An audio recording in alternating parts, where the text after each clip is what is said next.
જય શ્રી કૃષ્ણ મિત્રો, મારી ચેનલમાં આપ સર્વેનું હાર્દિક સ્વાગત છે. મિત્રો, બેંક નિફ્ટી માટેનું આજનું આપણું શું ડિસ્કશન હતું અને માર્કેટ આજે કેવી રીતે કામ કર્યું આપણે પહેલાં એ સમજી લઈએ. મિત્રો, બેંક નિફ્ટીમાં મેં તમને કાલે એક કેલ્ક્યુલેશન બતાવ્યું હતું કે માર્કેટ ઘણા સમયથી એક પેટર્નને ફોલો કરી રહી છે. મેં તમને પેટર્ન બતાવી હતી. એ પેટર્ન હતી ગ્રીન અને રેડ કેન્ડલ, એ બી ડેના ચાર્ટ ઉપર. આ વન ડેનો ચાર્ટ મેં અત્યારે ઓપન કરી રાખ્યો છે. અત્યારે આપણે વન ડેના ચાર્ટ ઉપર એનાલિસિસ કરી રહ્યા છે. અહીંયા તમે જોશો મિત્રો, કાલે એક દિવસ ગ્રીન બનાવી, એક દિવસ રેડ, એક દિવસ ગ્રીન બનાવી, એક દિવસ રેડ, એક દિવસ ગ્રીન બનાવી. આજના માટેનું આપણું 100% એક્સપેક્ટેશન કે માર્કેટ એક રેડ કેન્ડલ બનાવશે અને માર્કેટે એબ્સોલ્યુટલી આજે એક રેડ કેન્ડલ જ બનાવ્યું છે અને આ પેટર્નને હજી બી માર્કેટ ફોલો કરી રહ્યું છે. જો આપણે આ પેટર્નને જોતા જઈએ તો આવતીકાલે એક અહીંયા ગ્રીન કેન્ડલ એક્સપેક્ટેડ છે. અહીંયા માર્કેટ એક આવડી ગ્રીન કેન્ડલ બનાવી શકે છે. ગ્રીન કેન્ડલ માર્કેટ ફોર્મ કરી શકે એવી પ્રબળ સંભાવના છે. માર્કેટમાં પ્રોબેબિલિટી છે. આપણે બાયસ નથી થવાનું, પણ આપણે જે એનાલિસિસ કરીએ છીએ એ એનાલિસિસના બેઝ ઉપર આપણે એનું તારણ કાઢીએ છીએ કે માર્કેટમાં આવું સંભવ થઈ શકે છે. તો અહીંયા જે રીતે માર્કેટે હાલ સુધી પેટર્નને ફોલો કરી છે એ જોતાં આપણને અહીંયા લાગી રહ્યું છે કે માર્કેટ અહીંયા એક ગ્રીન કેન્ડલ બનાવી શકે છે આવતીકાલે. તો કાલના માટેનું જે આપણું એનાલિસિસ રહેશે એ થોડું પોઝિટિવ રહેશે અને આપણે એક સી માટેની ઓપોર્ચ્યુનિટી કાલની ગોતીશું. આજના માટેનું આપણું જે સ્પેસિફિક સ્ટ્રેટેજી શું હતી એના માટે જો આપણે ડિસ્કસ કરીએ કે આજનો આપણો ટ્રેડ કેવો રહ્યો છે, તો આપણે અહીંયા એક ટ્રેન્ડ લાઇન મેં તમને ડ્રો કરીને બતાવી હતી. ટ્રેન્ડ લાઇનની આપણે જીબી પોર્ટલ ઉપર ડ્રો કરેલી છે. મેં તમને કહ્યું હતું તમે પોર્ટલ ઉપર ડ્રો કરીને રાખજો. તો આપણે 5 મિનિટના ચાર્ટ ઉપર જઈને એ ટ્રેન્ડ લાઇનના પ્રમાણે માર્કેટે કામ કર્યું છે કે નહીં પહેલાં આપણે એ જોઈ લઈએ. અહીંયા તમે જોશો 5 મિનિટનો ચાર્ટ મેં અહીંયા ઓપન કરી દીધો છે. યસ, થોડોક ઝૂમ કરી દઉં એટલે તમને સારી રીતે જોઈ શકો. યસ, આ 5 મિનિટનો ચાર્ટ તમે અહીંયા જોશો.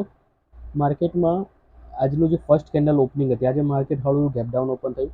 અહીંયા આપણી જે સ્ટ્રેટેજી હતી એ પ્રમાણે માર્કેટ આજે ટ્રેન્ડ લાઇનની સપોર્ટની આજુબાજુ આપણે અહીંયાથી એક કોલનો પ્લાન હતો, સી લેવાની વાત થઈ હતી. માર્કેટ તમે જોશો ટ્રેન્ડ લાઇનની પહેલી જ 5 મિનિટની કેન્ડલ ટ્રેન્ડ લાઇનની નીચે ગઈ અને ક્લોઝિંગ આપ્યું ટ્રેન્ડ લાઇનની આજુબાજુ અહીંયા આપ્યું. તો અહીંયા આપણી એન્ટ્રી બનતી હતી કારણ કે માર્કેટ ક્લોઝિંગ છે. ફર્સ્ટ કેન્ડલમાં આપણે કોઈ દિવસ એન્ટ્રી લેતા નથી. ફર્સ્ટ કેન્ડલની ક્લોઝિંગ ઉપર અહીંયા આપણે એક રિસ્ક લઈ શકત નહીં એનો એસએલઆર ફર્સ્ટ કેન્ડલનો લો રાખીને. તો માર્કેટ તમે જોશો અહીંયા સારો એવો અહીંયા મોમેન્ટમ આપે છે. લગભગ માર્કેટે 52,710નો જે આજનો હાઈ લગાવ્યો છે એ આજનો જે હાઈએસ્ટ પોઈન્ટ હતો. એટલે અહીંયાથી આપણને માર્કેટે 300 પોઈન્ટ જેવો મોમેન્ટમ અહીંયા માર્કેટે આપ્યો. આપણું એક્સપેક્ટેશન આપણા જે ટાર્ગેટ હતા એ 52,830 અને 53,100 સુધીના ટાર્ગેટ હતા. આપણે થોડા લાંબા ટાર્ગેટ રાખ્યા હતા, પણ માર્કેટે આપણના ફર્સ્ટ ટાર્ગેટની નજીક લાવી દીધા અને અહીંયાથી ક્યાંક ક્યાંક માર્કેટ રેઝિસ્ટન્સ થઈને ઇમિડિયેટલી પાછું રિવર્સ થઈ ગયું. તો ડેફિનેટલી જે લોકો ટાર્ગેટ માટે બેઠા છે એમને નિરાશ હાથ લાગી હશે, પણ જે લોકો અહીંયા 200, 100, 125, 250 પોઈન્ટ લઈને નીકળી ગયા છે એમને માર્કેટે ડેફિનેટલી સારો એવો પ્રોફિટ કરાયો છે. હવે આવતીકાલે એટલે કે મંગળવારે બેંક નિફ્ટી ક્યાં કામ કરી શકે છે આપણે એ સમજી લઈએ. હવે આપણે ટ્રેન્ડ લાઇનને હટાવી દઈશું. ટ્રેન્ડ લાઇન હવે કોઈ રાખવાનો મિનિંગ છે નહીં અત્યારે. કાલના દિવસના પછી આપણે ફરીથી જોઈશું કે માર્કેટમાં કેમની સિચ્યુએશન રહેશે. એક વખત હું તમને 15 મિનિટના ચાર્ટ ઉપર બેંક નિફ્ટીને દેખાડવા માગીશ કે બેંક નિફ્ટી 15 મિનિટના ચાર્ટ ઉપર તમે જોશો કે છેલ્લા 2 દિવસથી, 2 દિવસ એટલે 2 ટ્રેડિંગ ડે, લાસ્ટ ફ્રાઈડે અને આજે સોમવાર, માર્કેટ એક બેન્ડમાં આવી ગયું છે. અહીંયા તમે જોઈ શકો છો કે માર્કેટે એક બેન્ડ બનાવી દીધો છે. આ બેન્ડ છે એ આ અને આ માર્કેટ આ બેન્ડમાં અત્યારે ચાલી રહ્યું છે. તો કાલે માર્કેટ આ જ રેન્જમાં અહીંયા ઓપન થાય છે, અહીંયા ક્યાંક ઓપન થાય છે, તો માર્કેટમાં કાલે બી આવી રીતે વોલેટાલિટી જેમ અહીંયા તમે જુઓ છો માર્કેટમાં ઉપર નીચે ઉપર નીચે ઉપર, એટલે આ રીતનું માર્કેટ અહીંયા બેન્ડમાં હજી બી 1-2 દિવસ ટ્રાવેલ કરી શકે છે. સંભાવના પૂરેપૂરી છે. કારણ કે જો માર્કેટને ઉપર જવું હશે, જો માર્કેટને એક મોટો મોમેન્ટમ આપવો હશે 700, 900, 1000 પોઈન્ટનો, તો માર્કેટે થોડુંક અહીંયા હોલ્ડ પોતાને કરવું પડશે. અને જો હોલ્ડ કરીને પછી આ લેવલને બ્રેક કરશે તો અહીંયા આપણને ડેફિનેટલી મોટા મોમેન્ટમ જોવા મળી શકે છે. તો કાલના માટે આપણે એક જ મારા માટે જે યોગ્ય લાગે છે મને જે ટ્રેડ, જો હું કાલે કોઈ ટ્રેડમાં ઇન્ટરેસ્ટેડ છું તો એ છે કે માર્કેટ અહીંયા ક્યાંક ને ક્યાંક ગેપ અપ ઓપન થાય. ગેપ અપ કઈ જગ્યાએ ઓપન થાય, આપણે અહીંયા એક લેવલ ડ્રો કરી દઈશું.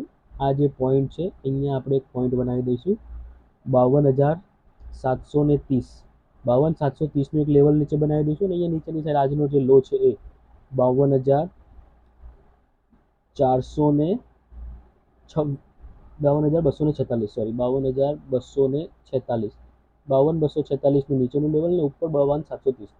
જો માર્કેટ કાલે અહીંયા ગેપ અપ ઓપન થાય છે, જો આ બેન્ડમાં જ ઓપન થાય છે પણ ગેપ અપ ઓપન થાય છે અને પહેલી જ 5 મિનિટની કેન્ડલ એક ગ્રીન બનાવીને આ બેન્ડને તોડી નાખે છે, 52,730ની ઉપર નીકળી જાય છે અને 52,730ની ઉપર ક્લોઝિંગ આપે છે, તો આપણે એકદમ લેસ ક્વોન્ટિટીમાં, ફરીથી કહું છું મિત્રો ધ્યાનથી સમજજો, એકદમ ઓછી ક્વોન્ટિટીમાં, કારણ કે અહીંયા કેન્ડલ જો તોડશે તો બહુ મોટી ગ્રીન કેન્ડલથી તોડશે, તો આ કેન્ડલ મોટી છે તો અહીંયા આ કેન્ડલના લોને આપણે એસએલ રાખવાનો છે, તો લેસ ક્વોન્ટિટી સાથે અહીંયા આપણે એક સીની પોઝિશન ટ્રાય કરી શકીએ છીએ અને આપણા ફર્સ્ટ ટાર્ગેટ જે 53,100 અને 350, 53,350 સુધી બી આપણે જઈ શકીએ છીએ જો માર્કેટ આવી રીતે કામ કરે છે, અથવા તો જો માર્કેટ અહીંયા ગેપ અપ ઓપન થાય છે, આ બેન્ડની ઉપર ગેપ અપ ઓપન થાય છે, ગેપ અપ 52,730ની ઉપર જ ગેપ અપ ઓપન થાય છે, તો પછી આપણે એક રાહ જોઈશું કે માર્કેટ એક રિટેસ્ટ કરવા આવે.